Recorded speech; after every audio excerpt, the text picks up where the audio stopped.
स्वर्गीय मधुकररावजी पिचड साहेब यांचे कार्य हे केवळ महाराष्ट्रापुरते मर्यादित नव्हते, तर संपूर्ण देशभरातील आदिवासी समाजासाठी उल्लेखनीय होते. महाराष्ट्र राज्यात आदिवासी समाजाचं नेतृत्व करताना त्यांनी देशभरातील संपूर्ण आदिवासी समाज समोर ठेवून कार्य केलं. आदिवासी समाजाच्या विकासासाठी त्यांनी मंजूर करून घेतलेलं स्वतंत्र 9% आर्थिक धोरण केवळ महाराष्ट्र राज्यानेच नाही, तर संपूर्ण देशाने स्वीकारलं. आदिवासी समाजाच्या विकासाची दूरदृष्टी ठेवणारा हा अवलिया सकल आदिवासी समाजाला आज पोरका करून अनंतात विलीन झाला. आदरणीय पिचड साहब के बारे में मेरे से पूर्व जितने भी वक्ता थे, उन सब वक्ताओं ने आपको मोटी मोटी जितने भी बारीक से बारीक और बड़ी से बड़ी जितनी उपलब्धि थी, उनके जितने सहयोग थे, उसके बारे में आपको बताया. और मैं ये मानता हूं कि आदिवासी समाज ने एक उत्कृष्ट राजनेता खो दिया है, लेकिन उसकी जो उनके जाने से जो जगह खाली हुई है वो युगों तक जो है भरी नहीं जाएगी, ये मैं मानता हूं. पिचड साहब ने सबसे पहले आदिवासियों की जनसंख्या के आधार पर बजट का प्रावधान कराया था महाराष्ट्र में. वो कानून, वो पॉलिसी जहां जहां हमारे देश में आदिवासी रहते हैं उन राज्यों में गई और सभी राज्यों में वो पॉलिसी जो है लागू की गई.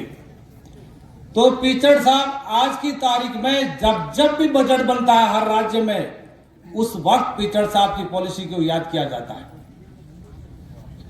माननीय पिचड साहब अखिल भारतीय आदिवासी विकास परिषद में राष्ट्रीय उपाध्यक्ष थे, राष्ट्रीय कार्यकारी अध्यक्ष थे.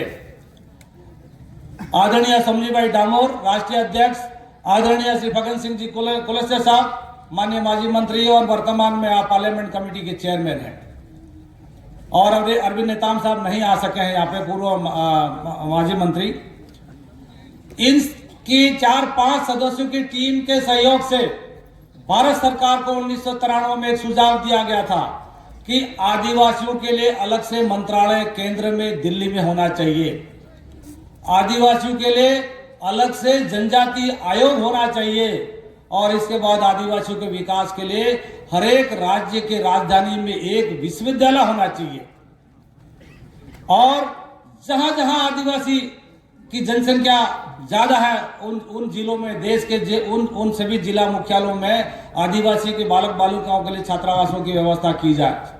तो उसका एक प्रस्ताव बना करके केंद्र सरकार को प्रेषित किया गया 1993 में, और वो प्रस्ताव स्वीकार होते होते 1999-2000 में जनजाति मंत्रालय केंद्र दिल्ली में बन गया. और उसके ठीक दो साल बाद जनजाति आयोग बन गया, और उसके ठीक 2 साल बाद अमरकंटक में विश्वविद्यालय, आदिवासी विश्वविद्यालय बन गया, उदयपुर में आदिवासी विश्वविद्यालय बन गया, गोधरा में बन गया, मणिपुर में बन गया. तो इस तरह से मधुकर पिचड साहब आपके महाराष्ट्र के ही नेता नहीं थे, वो पूरे देश के नेता थे. आज की तारीख में अखिल भारतीय आदिवासी विकास परिषद के 31 राज्य में शाखाएं हैं. वो राष्ट्रीय कार्यकारिणी और पिचड साहब के सहयोग से इनको खोला गया था. आज सभी राज्यों के राजधानी में अखिल भारतीय आदिवासी विकास परिषद के कार्यकारिणियां आज के आपके समान वहां पर भी शोक सभाएं मनाई जा रही है.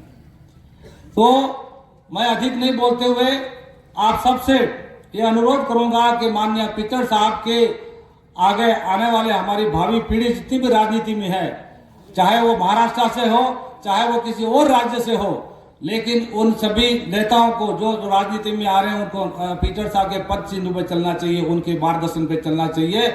और आदिवासी के सर्वांगीण विकास के लिए हमें कोई कसर नहीं छोड़नी चाहिए, मेरी आप सबसे अपील है. और इसके साथ साथ पिचड साहब ने जो हमें हमारे जो विकास के कार्य किए, जल जंगल जमीन से आपके महाराष्ट्र में गली गली में आपके सड़कों का विकास किया, जंगल से संबंधित आपकी समस्याओं का समाधान किया, महिलाओं के विकास के लिए काम किया, महिलाओं के लिए अलग से पेंशन के लिए व्यवस्था की, उन सभी कार्यों के लिए परम आदरणीय पिचड साहब को हम याद करें.